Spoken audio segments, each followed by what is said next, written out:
বেঙ্গালোরে কাজ করতে গিয়ে মৃত্যু মুর্শিদাবাদের পরিযায়ী শ্রমিকের। শনিবার গ্রামে ফিরল দেহ, ভেঙে পড়ল পরিবার। মুর্শিদাবাদে ফের এক পরিযায়ী শ্রমিকের মর্মান্তিক মৃত্যুকে ঘিরে শোকের ছায়া নেমে এলো পরিবারে। কাজের সন্ধানে ভিন রাজ্যে গিয়ে দুর্ঘটনায় প্রাণ হারালেন মুর্শিদাবাদের রঘুনাথগঞ্জ থানার অন্তর্গত নওদা গ্রামের এক যুবক। শনিবার তার মৃতদেহ বাড়িতে পৌঁছতেই কান্নায় ভেঙে পড়ে পরিবার ও গ্রামবাসীরা। পরিবার সূত্রে জানা গিয়েছে, মৃত যুবকের নাম অহেদুল শেখ, বয়স ৩০।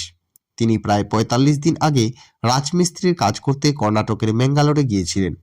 সেখানে একটি বহুতল ভবন নির্মাণের কাজে বাঁশের ভাড়া তৈরির সময় দুর্ঘটনাটি ঘটে।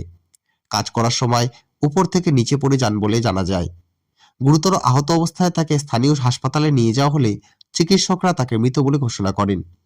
এই ঘটনার খবর পেয়েই শোকস্তব্ধ হয়ে পড়ে পরিবার। দুইটি ছোট সন্তান রেখে চলে গেলেন অহেদুল। এক মুহূর্তে পরিবারের মাথার উপর থেকে সরে গেল একমাত্র রোজগারের মানুষটি। শনিবার তার দেহ গ্রামে ফিরতেই কান্নায় ভেঙে পড়ে গোটা এলাকা। নিহত শ্রমিকের আত্মীয় দিলদার শেখ জানান, বুধবার কাজ চলাকালীন দ্বিতীয় তলা থেকে পড়ে যায় অহেদুল। হাসপাতালে নিয়ে গেলে চিকিৎসক তাকে মৃত বলে ঘোষণা করেন। ওর দুটি ছোট বাচ্চা আছে। এখন পরিবার পুরো অসহায় হয়ে পড়েছে। মুখ্যমন্ত্রীর কাছে আবেদন করছি, এই পরিবারকে বাঁচান, পাশে থাকুন। এখন তাদের আর কেউ নেই। অহিদুলের মৃত্যুতে পরিবার যে চরম আর্থিক সংকটে পড়েছে, তার চোখে জল এনে দিচ্ছে প্রতিবেশীদেরও। সংসারের সমস্ত দায়িত্ব ছিল তার কাঁধে। এখন স্ত্রী ও শিশু সন্তানদের ভবিষ্যৎ অনিশ্চিত। ঘটনার খবর পেয়ে শোকাহত পরিবারের সঙ্গে দেখা করতে যান জাতীয় কংগ্রেসের মুখপাত্র হাসানুজ্জামান। তিনি পরিবারের পাশে দাঁড়িয়ে সমবেদনা জানান এবং সরকারের কাছে ক্ষতিপূরণ ও সহায়তার দাবি তোলেন। হাসানুজ্জামান বলেন, অহিদুল শেখ কাজের জন্য প্রায় ২০০০ কিলোমিটার দূরে ম্যাঙ্গালোরে গিয়েছিলেন। সেখানে কাজ করতে গিয়ে দ্বিতীয় তলা থেকে পড়ে তার মৃত্যু হয়েছে। এই ঘটনা অত্যন্ত দুঃখজনক। তার দুটি ছোট সন্তান রয়েছে।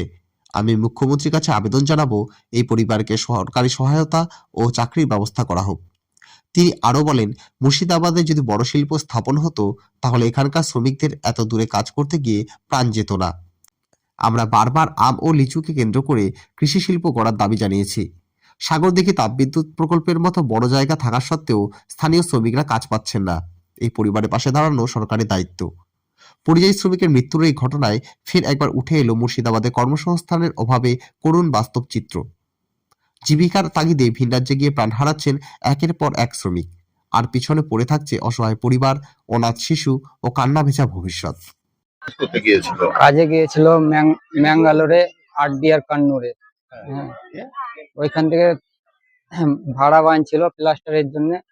হ্যাঁ, তো হাত স্লিপ করে হোক চাই যাই করে হোক পড়ে এখন মারা গেছে। হ্যাঁ, ওটাই এখন। হ্যাঁ, কাজ চলছিল ৪ তলার। হ্যাঁ, কিন্তু পড়েছে ২ তলা থেকে। মাথায় আঘাত লেগেছে। কাজে গিয়েছিল প্রায় ৪৫ দিন কাছাকাছি হবে। কতজন লেবার থাকে?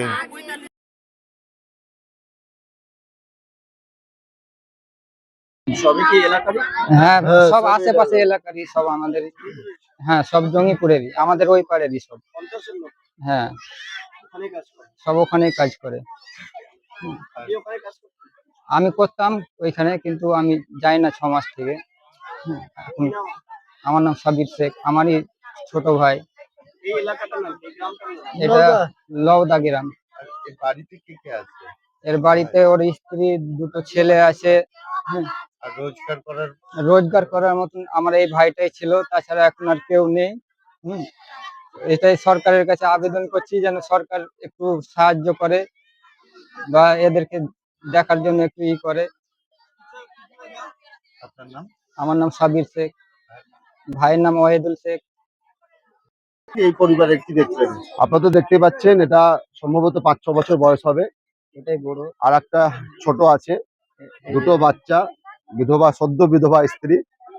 ওনার শ্বশুর মশাই বললেন, আমার ওয়াহিদুর দাদাই বললেন, গ্রামবাসী সানাউল সাহেব বললেন যে তাদের একটাই অনুরোধ এখানকার মাননীয় এমপি খলিলুর সাহেব এবং মাননীয় বিধায়ক জাকির হোসেন সাহেবের কাছে, তারা যেন তার এই যে অ্যাসবেস্টসের বাড়ি, অত্যন্ত গরিব দরিদ্র পরিবারের বাচ্চা দুটোর মুখের দিকে তাকিয়ে তারা যেন কিছু আর্থিক ব্যবস্থা করে, সহযোগিতা করে। এবং সরকারের তরফ থেকে, যেহেতু তারা বিধায়ক এমপি আছেন, স্বাভাবিক তাদের কাছে তারা আবেদন করবেন সরকারি সহযোগিতা তারা যারা পায় পরিযায়ী শ্রমিক হিসাবে। কারণ আজকে পেটের দায়ে সংসারকে রেখে প্রায় 2000 কিলোমিটার দূরে পরিযায়ী শ্রমিক হিসাবে কাজ করতে গেছিল, কোনো বেড়াতে যায়নি, অর্থাৎ কর্মসংস্থানের উদ্দেশ্য গেছিল। কিন্তু আজকে তার দেহ ফিরে এলো, সে জীবিত অবস্থায় এলো না।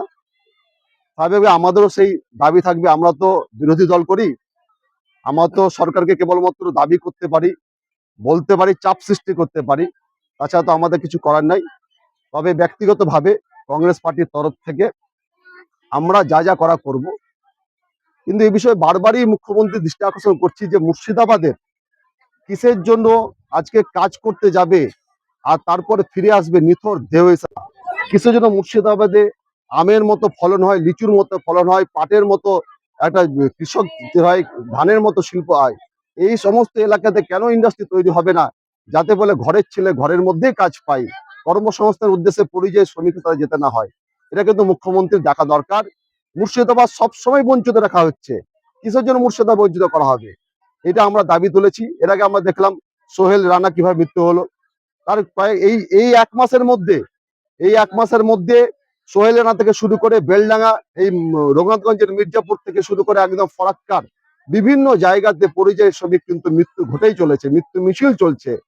মাননীয় মুখ্যমন্ত্রী, আপনি অনেক কাজ করছেন, আপনি নিজেকে মানবিক বলে দাবি করেন, কিন্তু মুর্শিদাবাদের ছেলেরা যাতে বাইরে আর কাজ করতে না যেতে হয়, সেটা মুর্শিদাবাদ শিল্প তৈরি করে কর্মসংস্থানের ব্যবস্থা করলে আমরা অন্তত এই সমস্ত অহিদুদের মতো অসহায় অবস্থা আরো একজন হবে না। অতএব আমরা এটাও অনুরোধ করব, পাশাপাশি আবারও বলছি, বাচ্চাগুলোর দিকে তাকিয়ে অহিদুরের পরিবারকে যাতে একটু আর্থিক সচ্ছলতা দেওয়া যায়, সেটা গ্রামবাসীর সঙ্গে সঙ্গে আমরাও দাবি করছি মাননীয় এমপি সাহেব খলিলুর সাহেব এবং মাননীয় এখানকার বিধায়ক সাহেব, এবং আমরা জাতীয় দল হিসাবে, জাতীয় কংগ্রেস পার্টি হিসাবে নিশ্চয়ই আমরা যা যা করার দরকার করবো। প্রথম থেকে আছি, এখনো থাকবো, আগামী দিনও থাকবো।